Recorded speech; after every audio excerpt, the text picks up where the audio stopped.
আব্দুর রহিম মুন্সিগঞ্জ সদর উপজেলার দুর্গাবাড়ি এলাকায় সুতার মিলে কাজ করে। ১২ বছরের এই শিশুর কোমল হাতে কলমের বদলে সুতা। বড় ভাই মোহাম্মদ নাজমুলও একই কাজ করেন।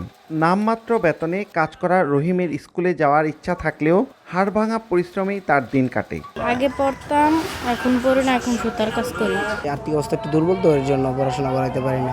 আব্দুর রহিমের মতো সিয়াম, রাব্বি ও নীরব সহ বহু শিশু কাজ করছে কলকারখানাগুলোতে। ইটের ভাটা সহ ঝুঁকিপূর্ণ কাজে শিশুশ্রম বাড়ছেই। কম মজুরিতে শিশু শ্রমিক পাওয়ার সুযোগ নিচ্ছেন এক শ্রেণীর মালিকরা। বিকাল ৫টা ধরে কাজ করি এখানে। গরিব যে কেমন কাজ কাম করে তো জীবনযুদ্ধে কলকারখানায় কাজ করছে, তাদের সবচেয়ে বড় কথা হলো যে অর্থনৈতিক দৈন্যদশা। কারখানা ও প্রতিষ্ঠান পরিদর্শন অধিদপ্তরের কর্মকর্তা বলছেন শিশুশ্রম বন্ধে চেষ্টা চলছে। আর জেলা শিশু বিষয়ক কর্মকর্তা বলেন শিশুশ্রম বন্ধে দরকার সমন্বিত উদ্যোগ। বিভিন্ন এনজিও আছে, তাদের একটা সরকারি এবং বেসরকারি একটা সমন্বিত উদ্যোগ এবং প্রচেষ্টার মাধ্যমে তাদের সেখান থেকে নিয়ে এসে ব্যবস্থা করা যায়।